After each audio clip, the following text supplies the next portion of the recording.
हिमाचल में टीबी रोग को खत्म करने में मीडिया की भूमिका पर कार्यशाला का आयोजन किया गया। कार्यशाला में टीबी रोग फैलने के कारण, बचाव व रोगियों की पहचान पर अलग अलग वक्ताओं ने अपने विचार रखे। राष्ट्रीय स्वास्थ्य मिशन द्वारा 2025 तक हिमाचल को टीबी मुक्त करने का लक्ष्य रखा गया है। भारत के अन्य राज्यों के मुकाबले टीबी रोग उन्मूलन में हिमाचल की स्थिति बेहतर है। यहाँ रोगियों की पहचान करने के बाद 6 महीने तक की मुफ्त दवाई भी दी जाती है। प्रदेश में अभी तक 13,000 रोगियों को आर्थिक मदद भी की जा चुकी है। वहीं कांगड़ा जिला में टीबी की सबसे अधिक रोगी पाए गए हैं। मिशन निदेशक प्रियंका वर्मा ने बताया कि टीबी रोग को खत्म करने में मीडिया की भूमिका पर कार्यशाला का आयोजन किया गया, जिसमें टीबी से बचाव व रोगियों की पहचान पर अलग अलग वक्ताओं ने विचार रखे। उन्होंने कहा कि राष्ट्रीय स्वास्थ्य मिशन द्वारा 2025 तक हिमाचल को टीबी मुक्त करने का लक्ष्य रखा गया है। बेसिकली हमारा जो नेशनल लेवल पे हमारा टारगेट है टीबी एलिमिनेशन प्रोग्राम के तहत हमें टीबी एलिमिनेट करना है 2025 तक, और हिमाचल कंट्री वाइड काफ़ी अच्छा कर रहा है। जैसे हमारी टीबी नोटिफिकेशन साल की 15,000 होनी चाहिए, और अभी अक्टूबर तक हमने 13,000 मरीजों को आइडेंटिफाई करके नोटिफिकेशन कर दी हुई है, तो ये टारगेट भी हम अचीव कर लेंगे। इसके अलावा हिमाचल में जो हमारी टेस्टिंग रेट है वो नेशनल एवरेज से 4 गुना ज़्यादा है। तो आप कह सकते हैं कि हमारे जितना 1 लाख पॉपुलेशन पे हमें जितने टेस्ट करने हैं वो नेशनल लेवल पे 4 गुना ज़्यादा है। इसके अलावा हम लोगों की जितनी पंचायत है, टीबी मुक्त पंचायत हमारी टोटल 723 हो गई हैं आउट ऑफ 3615 ग्राम पंचायत। तो इसमें हम लोग निरंतर प्रयास कर रहे हैं। हमारी आशाज भी डोर टू डोर जा रही है। संडे ACF करते हैं जहाँ पे भी हमें लगता है कि कुछ ऐसे मरीज़ हो सकते हैं जो, क्योंकि ये जो टीबी है इसको अर्ली डायग्नोसिस बहुत ज़्यादा ज़रूरी है। तो सपोज़ आपका कोई भी ऐसा है सिम्टम्स जैसे आ रहे कि काफ़ी आपकी 3 हफ्ते से ज़्यादा खांसी हो रही है, या कोई रिपीटेडली बार बार जाके कफ सिरप ले रहा है, इसका मतलब है उनको अर्ली आप आइडेंटिफाई करेंगे।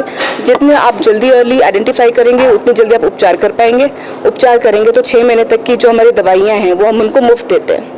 और इसके अलावा एक चीज़ और ये भी है कि हमें जो निक्षय पोषण योजना है उसमें सरकार द्वारा 500 रुपये दिए जाते हैं टीबी मरीजों के लिए, और अब सरकार ने ये राशि बढ़ा दी है, अब ये 1000 रुपये हो गई है। तो अगले महीने से, नवंबर से, जो टीबी मरीज हैं उनको निक्षय पोषण योजना के तहत 1000 रुपये भी दिए जाएंगे। एक केस हमारे टीबी में ऐसे होते हैं जो मल्टी ड्रग रेजिस्टेंट टीबी होता है।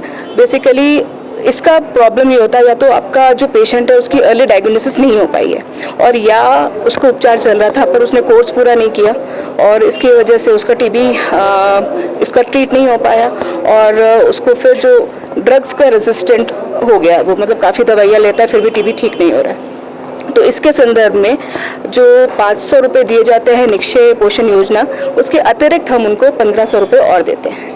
और हमारे जो सारे आयुर्वेदा विभाग है और इनके साथ हम मिलके काम कर रहे हैं, ये लोग भी हम LTs देते हैं और इनके साथ मिलके हम अब आइडेंटिफाई कर रहे हैं। हमने केमिस्ट एसोसिएशन को भी इन्वॉल्व किया है कि जहाँ जहाँ हमको ऐसा लगता है कि कोई ऐसा रिपीटेड बंदा आ रहा है जो बार बार कफ सिर्फ ले रहा है, तो उसको आप आइडेंटिफाई करें, हमें बताएं। क्योंकि अगर कोई मरीज़ बार बार कफ की दवाई ले रहा है यानी उसकी खांसी प्रोलॉन्ग्ड है, यानी उसको हो सकता है टीबी हो।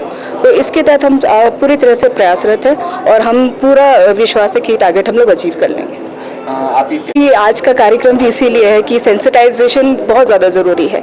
तो टीबी के जो हमारा ये मीडिया है उनके माध्यम से भी हम ये कहना चाह रहे हैं कि टीबी क्योर हो जाता है, ये कोई छुआछूत वाली बात नहीं है।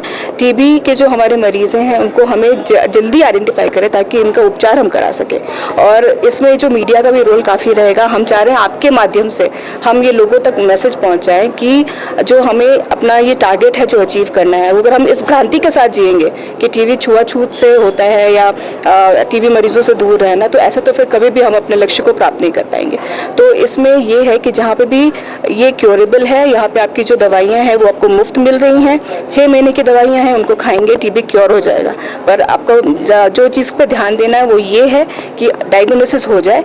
अगर आपको ये लग रहा है कि कोई ऐसा व्यक्ति है जिसको प्रोलॉन्ग खांसी हो रही है या उसको कमजोरी हो रही है या नाइट स्वेटिंग हो रही है, या मतलब आपको पता नहीं पर आपका वेट कम होता जा रहा है, तो ऐसे लोगों तक आइडेंटिफाई करके उनकी जांच जरूर करवाएं। 2000 नेशनल लेवल पे काफ़ी अच्छा कर रहा है। हम लोग मेरे ख्याल से नेशनल लेवल पे we are doing extremely well, और पॉपुलेशन के हिसाब से जो मैं आपको कह रही हूँ, जैसे हमारे 13,000 अभी आइडेंटिफाई हो गए मरीज़, हमारा टारगेट है कि हमने अपनी टेस्टिंग बढ़ानी है और हमारी टेस्टिंग भी काफ़ी बढ़ी है, जो मैंने आपको कहा कि हमारे नेशनल एवरेज से 4 गुना ज़्यादा हम लोग कर रहे हैं। तो हम प्रिजम्पटिव टीबी की केसेस एंड केस फाइंडिंग पे बहुत काम कर रहे हैं and we are doing very well. 2025 का लक्ष्य क्या लगता है कि पूरा हो पाएगा? हमारा जी, आप लोगों का सहयोग रहा और सबका सहयोग तो जरूर हो जाएगा। सभी को इंक्लूड कर रहे हैं, जो हमारा आपका स्लम एरिया हो जाता है या भी जो लेबर क्लास है, माइग्रेंट लेबर, सबको आइडेंटिफाई करें। कोई जो भी हिमाचल में है जिनकी टेस्टिंग हो रही है, ये सुविधाएं और ये सर्विसेज सबको दी जा रही है। जीरो आवाज, हाँ जी, नंबर वाइज कांगड़ा है। हाँ कांगड़ा, वहाँ पॉपुलेशन भी ज़्यादा है तो कांगड़ा के अभी मरीज ज़्यादा है हमारे पास।